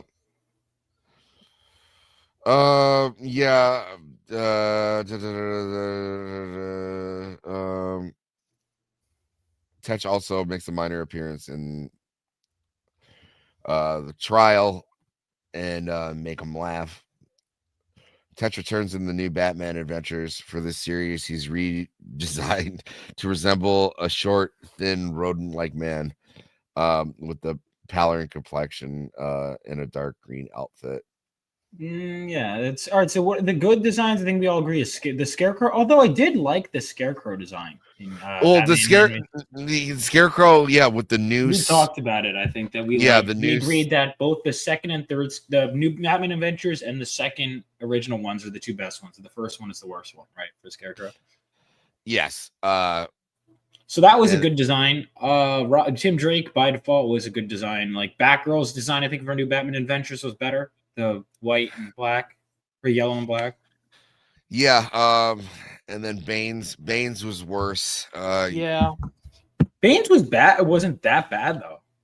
No, well, I'm saying from the original animated series to the new Batman it's rough. Like I said, most of them are rough. The Joker is terrible. They don't even have the red lips, or they give him like these little black eyes. Catwoman looks a lot more like Michelle she does Pfeiffer. Michelle Pfeiffer, which I mean, whatever. That's fine. Let's see. Yeah, no, he is the new Batman Adventures, and like I said, he looks like he goes from looking like an effective pedophile to ineffective pedophile. Methed out. Yeah, methed out.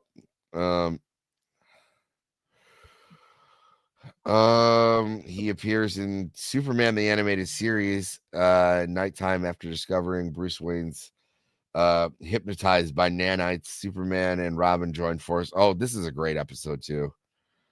Tetch speculates that the nanites are extraterrestrial in origin. The heroes later discover the nanites are created by Brainiac, who's yet to get a good live adaptation, and I don't know why they keep beating around the bush. I mean, the best one I seen was the Krypton one, but yeah, but I'm saying it was a movie, Yeah. The Mad Hatter was considered by Mark Protovich to appear in Batman Unchained. Oh yeah, that was supposed to be the one that came after Batman and Robin. Yes. Oh, is that what it was? Batman. Yeah. Wait, so I thought it was going to Scarecrow and Mad Hatter were going to be in it. That was the idea they were gonna try to go for. That was with Rowan Atkinson and Robin Williams be considered for the role, but Robin Williams wouldn't take the role. They wanted to give him the Riddler, but he already told them to fuck off because they basically used him to cast Nicholson as the Joker. They dangled it in front of him. He really wanted the role, and then screwed him over. Yeah. So I would tell them to fuck off too if they did that to me. And then who was dropped in favor of Scarecrow and Harley Quinn, but Harley Quinn wouldn't be what we know her to be. She was going to be like the son of, or the daughter of the Joker.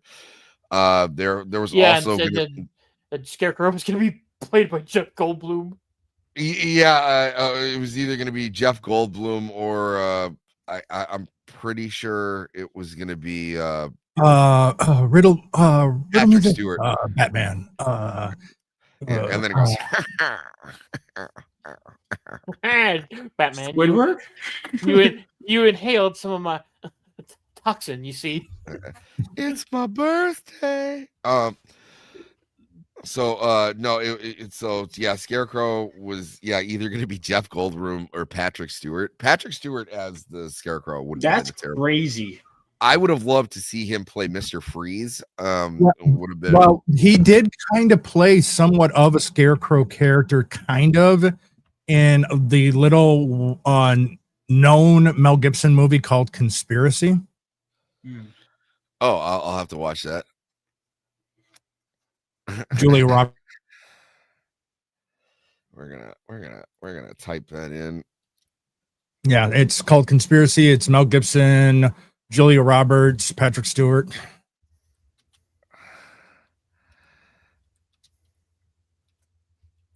Just so I don't forget it, because I want to watch something after this.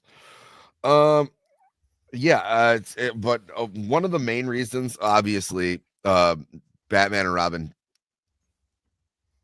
was a disaster. But another reason that this didn't get made Uncle is Alfred. Uncle Alfred. As if watching what's his face who played Robin.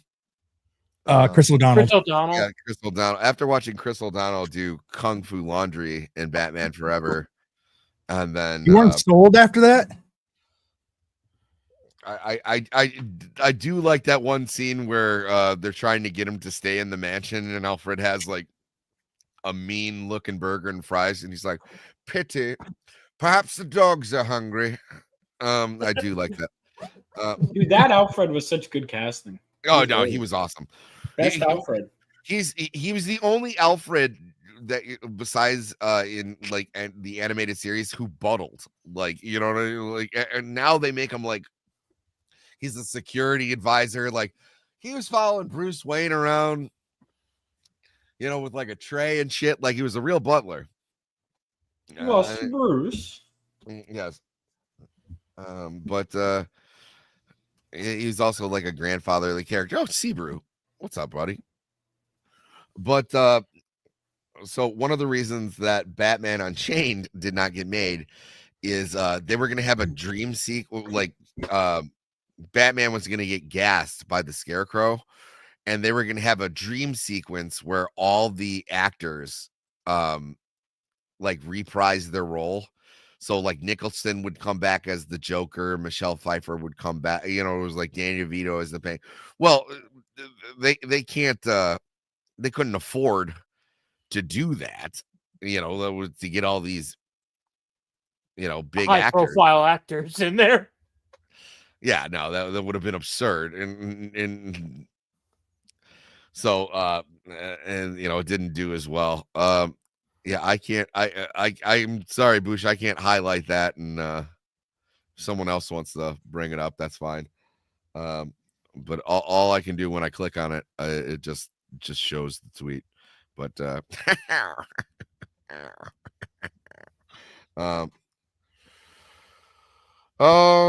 let's see. Is there anything else worth noting? Just like Vaughn said earlier, he's an unlockable character in the Lego Batman game. Jervis Tetch, of course, I'd be remiss if we didn't talk about the Arkham series. He's voiced by Peter McNichol. According to Batman Arkham Asylum writer Paul Dini, the Mad Hatter was originally planned to appear in the game via a level where Batman discovers him in a child's hedge maze with the titular assignments, Botanical Gardens. However, the idea did not fit the game's tone, and the Mad Hatter's appearance was dropped. His first appearance is in Arkham City. It is revealed that Hugo Strange manipulated him into conducting inhumane behavior control experiments. I don't remember that. It's one of those things you have to find, like the recordings. Okay, cool. Yeah, I love those were so cool. Yeah, that you'd like find all the tape interviews. Oh my god, I love those. I'm actually probably. It's been a while. Both of those games deserve a replay. Oh god, I've played Arkham City probably like 3. It's one of my favorite games of all time. Oh, it's game. Amazing. It was like 2011. I was going to a new school, and the first day I come back from new school, and On Leather Wings animated series was on reruns, and every day, weekday, they'd have a new episode of the animated series. So I'd be watching that, and then that same fall, Arkham City drops, and it was by that Christmas I'm finally like, I'm going to start reading comics. So it was those two things that brought me to the comics. Paul Dini, I salute you. Yeah, that actually brought me back into comics. So like, I'd gone through high school and I was like starting college, and this was back in the glory days of like when girls found out that you were into like comics and anime, they would go, Nerd. yeah. See, but here's the thing: I never cared, which is why I didn't get laid. But I did, but then Now obviously, it's Ron Coleman. I'm a writer. Ooh. yeah, that happens for sure. I saw The Dark Knight in theaters 8 times. Goated movie. Oh yeah. Well, at the time I was also like working at a radio station and I had kept odd hours. So like one of my hobbies would just be to go to the movies in the day because most of my friends were working. So like I ended up seeing it 8 times. Obviously, I bought the movie the day it came out. And what's one of the previews on that DVD is, of course, Batman Arkham Asylum. I went out and bought an Xbox the next day. In preparation, like I was super ready. Those games are amazing. But let's see. His first physical appearance is we already talked about that. He has like mind controlled henchmen. Arkham Origins, which like I don't know why they haven't gotten like an HD like re-release. But I mean, I'll still play it on Xbox. Arkham Origins was good. Yeah, I think that one was it was sort of interesting because like it was more or less a Scarecrow level. Like, oh, you got to go through this little level maze, whatever. But like the end was kind of interesting because it's like you stop the bad guy, but it's very clear the Alice that he took is traumatized for the rest of her life. And absolutely. She's not recovering from this. Well, I feel like a reason that it doesn't get a re-release with like the others and like Arkham Knight really doesn't need one because it was, a PS4 game. Like, I don't know how much you're gonna up the graphics, but it breaks a lot of the lore. It goes outside, but I think we got it. One last thing we'll do is just look up like different designs of the Mad Hatter, and we can all comment on that, and then we'll send you all on your merry way. Most to least fap worthy. Let's go. All right, yeah. I'm on a scale from Michael Jackson to Jeffrey. Man. Wait, on time out. Drunken, what do you think is the most? Which of those do you think is more fuckable? Oh, I'm not looking to fuck any of them. Yeah, but you started the scale. Let's go. Well, no. For creepiness, okay. That's the scale I'm looking at. Okay. All right, let's do these. Yeah, now like I really do wonder if Arcade was an influence on the Redhead version because when did the Redhead version appear? It was 80s, right? Yeah, that sounds about right. Yeah, because Arcade was created in the 70s. All right, this is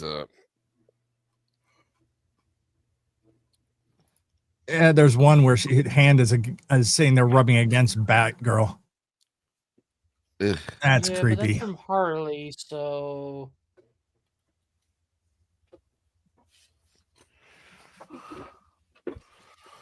All right, here we go. Let's Right click, open a new tab. all right, this is fine. Let's what was it? F plus or boom. All right. Why does that one? Why does the one in the bottom left look like Abe Lincoln?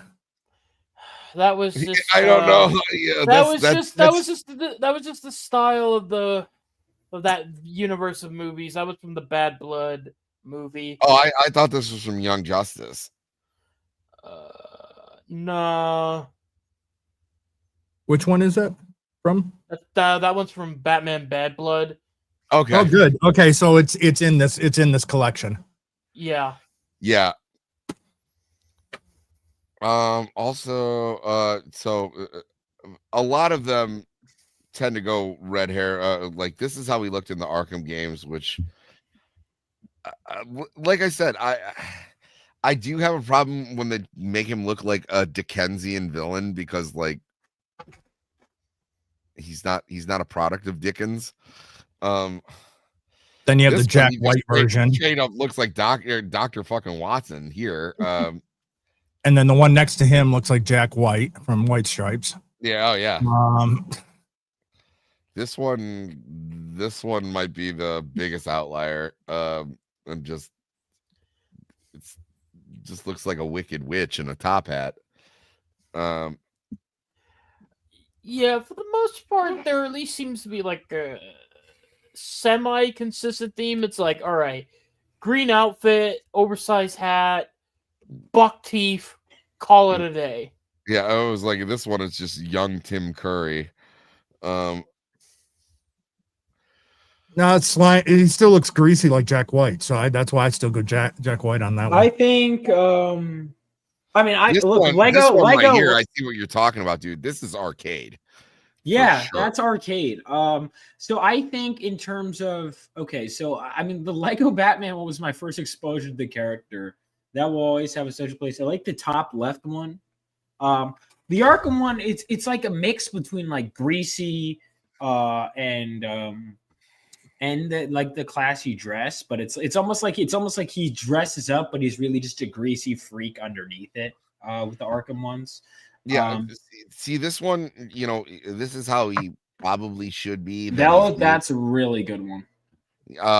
He should be kind of like meek and childlike looking, but yeah, I like this one simply because like from what we can I think the childlike look is good. I think if he looks too yeah, adult. but I'm saying I kind of like his costume like covered in blood and stuff because like from what we've witnessed today, like he's not afraid to like get his hands dirty. Like he is you have like a meter of like the dirtiness. He's like, it's one thing if he's got like blood all over him from like killing someone, but you just don't like that he looking like a messed up hobo, like walking the streets of London going like, you want some? Yeah.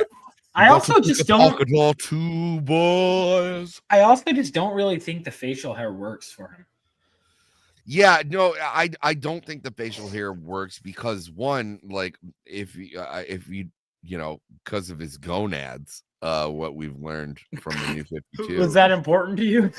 Well, you wouldn't be able to work. It was important enough for the new 52. It does kind of work as much as I clown on it because he does take stuff to increase his testosterone. It's like instead of Bane having the venom, he has like the testosterone injections. Mm-hmm. So Bosch is bringing up Mini-Me. I mean, no, he's too short. I don't know. The last one is whack, dude. He looks like he's like 80 years old. Yeah, it doesn't even look like he looks like he's wearing a bowler cap. He looks like he doesn't even look like Rupert Thorne. Yeah, I was just gonna say Rupert Thorne. It's Rupert Thorne in a Mad Hatter costume. I was gonna say he doesn't even look like he belongs as a Batman like character. He looks like he's in some like Scooby-Doo episode or some shit. I will give it to, this is obviously from The Brave and the Bold. They got the rapey eyes really good in this one. I just think like the color scheme is off with that outfit, and I don't think I think if you can't tell right away, all right. So I'm gonna boil it down to this: he has to look like the Mad Hatter. And to me, the Mad Hatter has a distinct. I think the ears or the messed up face. I think the facial hair throws off the design. I think there are a bunch of characters. You play Red Dead Redemption 2, and there are 100 characters that look like those guys in the middle row. The ones that fit more, I'm saying, are more top row 2 and 3. Those I think are a little bit closer to more just the Mad Hatter in general. If you're trying to go more, the whole row is good. Top row. I think those are the best ones up there. I think the middle row, although I think the Arkham one is pretty good. It's not the best, but it's pretty good. It's my main problem with the Arkham verse is I do love I do love those games. I love the aesthetics, but there's a lot of things that they did to Ground it. ground it, and you have like this realism where this is a character who dresses up like Lewis Carroll's the Mad Hatter. But The I hat do think needs it to be- works. I think the You know- origin side mission again had a bigger impact because just how traumatized that girl is at the end is like, oh yeah, dude, that is fucked up. like that to me is one of my favorite Mad Hatter stories, honestly, for that reason alone, where it's like you don't realize. Also, wait, did we talk about Robin Year One? That's a great one. That's a we great did Mad talk Hatter. about Robin Year One. Great Mad Hatter story. I mean, Yeah, well, the more I'm looking at the live action Gotham one, like that's Gary Oldman in Dracula, right? Like that's I've crossed oceans. dude, of I've time. killed like 50 of those guys in Red Dead 2. I think as long as if you could like pick them out of a lineup of silhouettes where it's like you don't see the exact details, but you can see like the key components and go, okay, that's Mad Hatter. I can't see his exact face because it's just a silhouette, but it's like as long as you have that, you're good. Okay, so you know what I think it is? I think it does. I think if we're picking out specific traits like that, I say ears, like weird head, make him short, teeth. Those I think are big traits to me for the Mad Hatter. No, there should be like a Pied Piper aspect to him, right? Yeah. Like he needs big rat teeth. He needs to be kind of short in stature. He needs to be like even outside. Like Jervis Tetch was a weird looking dude before he became Mad Hatter. He's not just. You can't just go to a bar and see him and be like, oh yeah, he's one of the boys. No, you can't have that kind of look. Or if he walks into a 9 to 5, it's kind of like, oh, he's Like if you're gonna like make a movie with him, you gotta cast the ugliest motherfucker. or make him look like an ugly motherfucker. Same with the Penguin. Like Oswald Cobblepot can't be like a nice looking guy. I think Jervis Tetch should be similar to Oswald Cobblepot. Actually, the more I think about it. No, he should. It should also be like if you put him in a police lineup, right, and they're just all in like prison uniforms, you should be able to look and go, "That's the Mad Hatter." Like Alright, you know, you know what I think? I think let's boil it down. I think Mad Hatter is like a mix between like somewhere between the trifecta of Riddler, Joker, and Penguin. I think we put him. He's kind of somewhere in the middle, where he's like that craziness that the Joker has, the intelligence that the Riddler has, and then that like suave, nice dress, but also deformed that the Penguin has. And I think that's kind of where these deep dives have been fun. I've been so busy at cons, so I got to come back here more. But that's where this has kind of made me realize that's what I feel like the Mad Hatter is. He's like that. He is. He's obviously very much on the theatrical end of like Batman's rogues gallery, but he really especially I'm shocked at what I read how not afraid he is to get his hands dirty, where he was just like, oh, I'll just throw you out of the helicopter, or I put the hat on, go drown yourself. Go drown yourself, or save Barbara from getting molested or raped to bring to Wonderland. Oh wait, hold on, Uncle Alfred. Sorry, anytime I hear Barbara Gordon, that's what I think now. Yeah, that ruined it.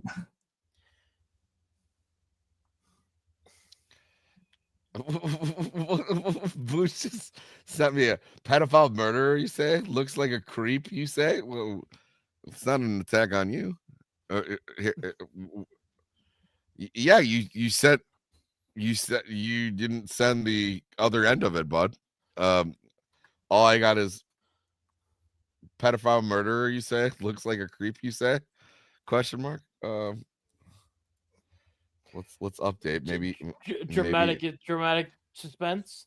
Yeah, oh, there he goes. He sent an attachment. Oh, hold on. Oh God. Mad Hatter, new casting. Yeah. Oh, sure. I'm gonna call you Alice. I got hair on my legs. I got hair on my legs. If you put this hat on, I'm gonna turn you into a walrus, and I'm gonna make this other person a white rabbit.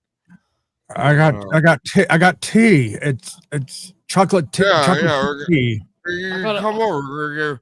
We're gonna have a tea party, and We're gonna have a tea party I'm with gonna the pretend to monkey. be a Roomba for a second. Tee-hee.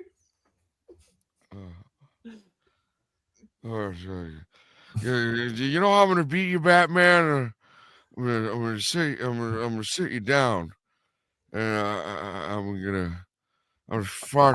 Barbara, are you okay? Yeah, Are you okay, I'm gonna Barbara? give you a talking to. And Barbara, would you like to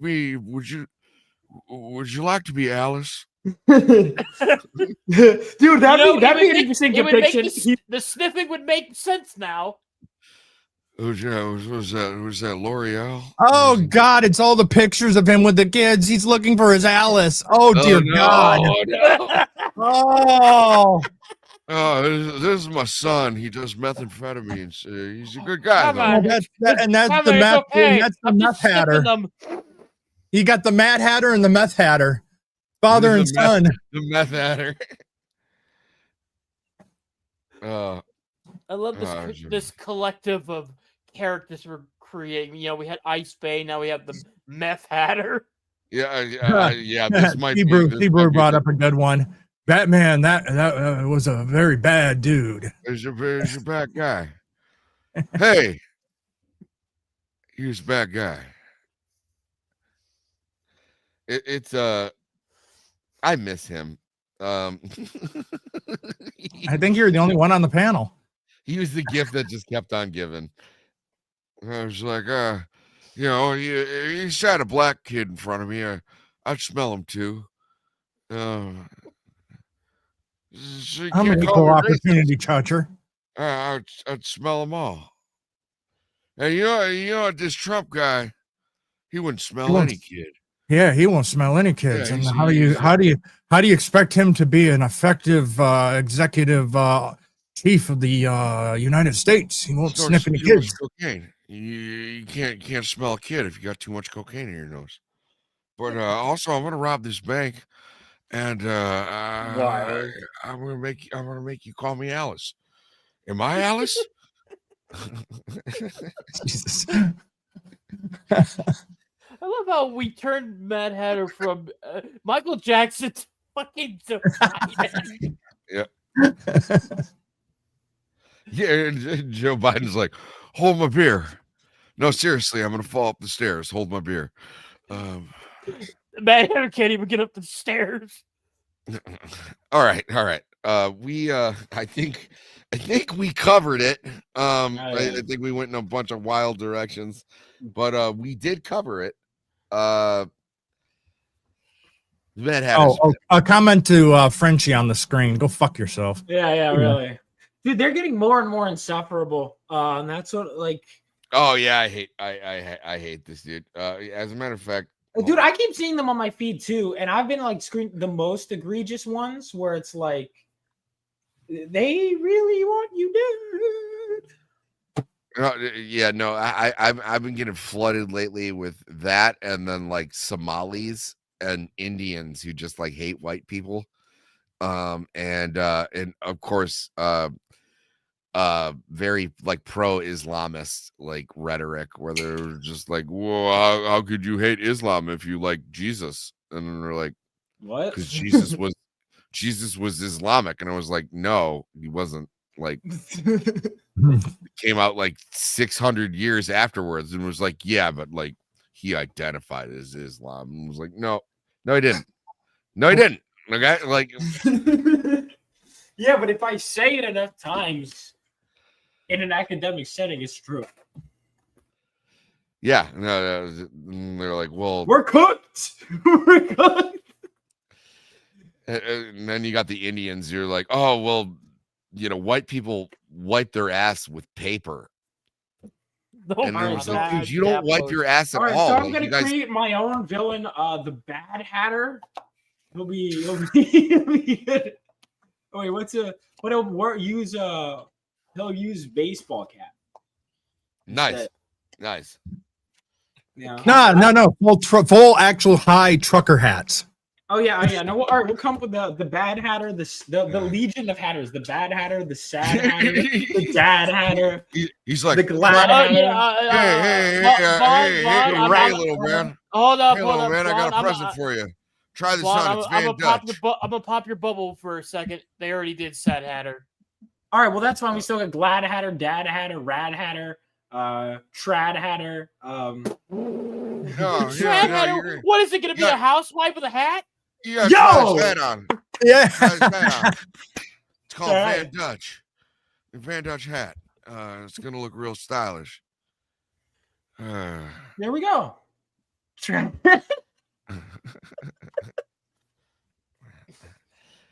I will have a meme where Biden is now the Mad Hatter. Nice, as you should.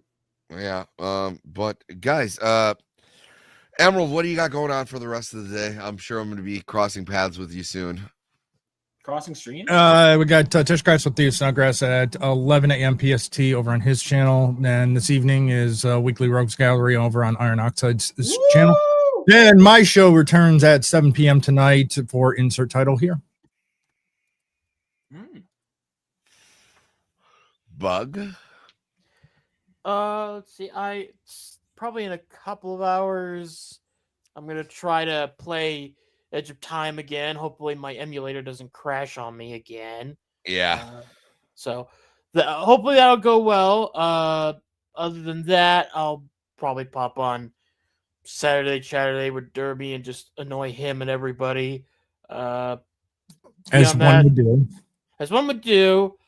Otherwise, you can find me on the YouTube and the Twitters, just spurging out over anything superheroes and whatnot. On shows that I'm on, I'm usually on Sandwich, Pregame, Ballbusters, and other news, and of course, occasionally CaveCast when I can make it.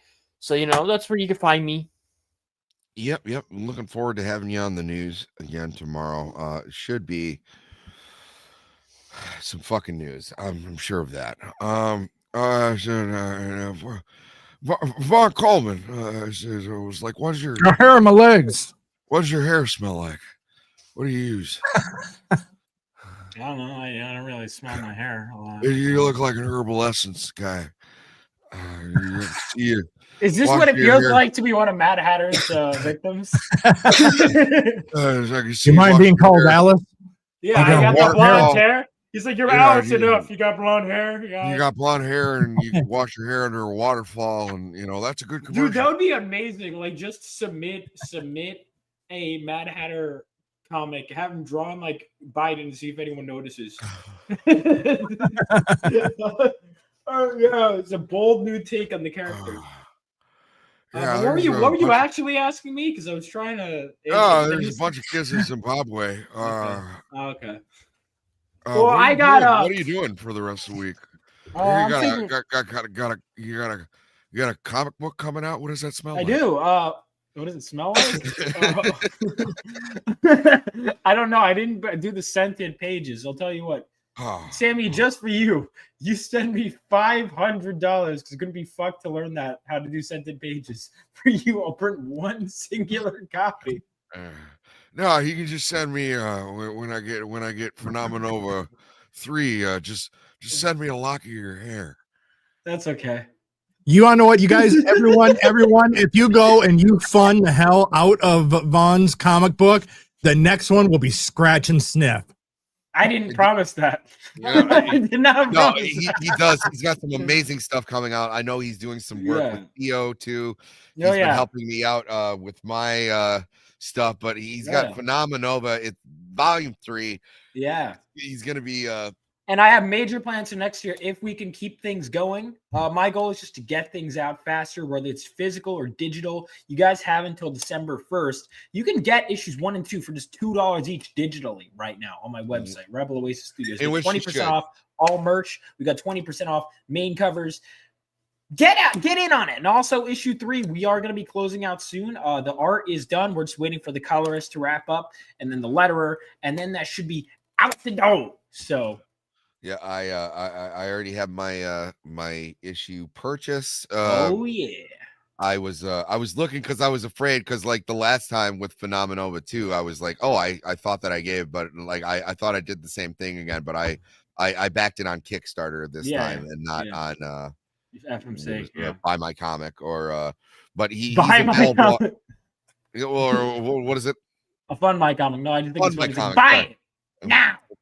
But it is it's one of the best comics out there at the moment. The art is phenomenal. The story has been kick-ass, and you know what? And he's just a solid dude. So you should just support him. The guy put his money where his mouth is. We always talk about these problems in regular comics. This is one of the few people like putting themselves out there, actually creating something original. So why don't you go support that? And like I said, it's fucking sick. I'm excited to see where the story goes. I will definitely I didn't know that you were going to jump on. I will definitely put all of the just DM me all the stuff. I'll make sure to put it all in the description. Right. Otherwise, guys, we got it. Yes, I will be doing an episode of In Other News tomorrow, and I'll probably be jumping on a couple people's streams. I have a pretty slow day today, but guys, you can get your Batman news and Batman descriptions from anywhere, but you decide to get it from the source. And just please like the stream, subscribe to my channel, subscribe to everybody on my panel, please, and you know, share it around. And if not, we will see you all next week. It will be a Golden Age wrap up because we have finished our Golden Age villains here, and the other ones they don't really merit a full video. Like we're not going to do a full video on Tweedledee and Tweedledum, but we're not going to do a full video on Dr. Death. He's only made like 5 appearances. Have you done Bane yet? No, that won't be. Wait for it because we could probably get access to Chuck Dixon, Graham Nolan if we ever get. I mean, oh no, please. Whatever you do, don't do that. No. I can't promise, but I could at least ask them. And if I would really love that. You know, we have right now we're after we finish this, obviously we're gonna get into the Silver Age characters, and that's gonna take up some time. But then episode 50, we're on episode 25. So in 25 episodes, then we will have our official Joker episode. And then might be episodes. I think Joker's probably definitely going to be episodes. It's probably going to be Joker month when we actually get to the we Joker. live in a society. Yes. Yeah, and he looks and goes, every poo-poo is pee-pee time. But not every pee-pee is poo-poo time. Huh? You ever think about that one, Mr. Batman? Huh?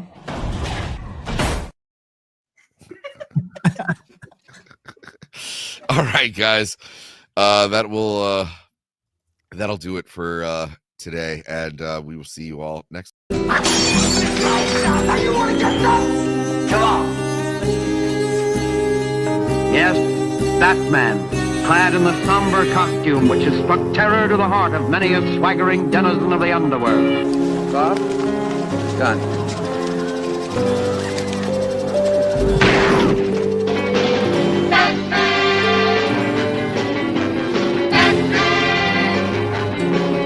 Holy CinemaScope! Holy miscast Batman! Holy movie mogul!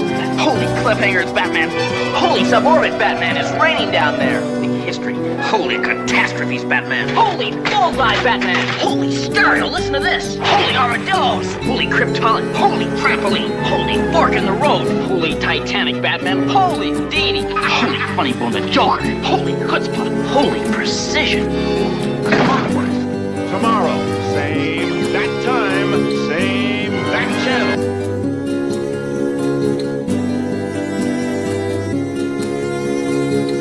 The monster who took you from me will soon learn that revenge is a dish best served cold.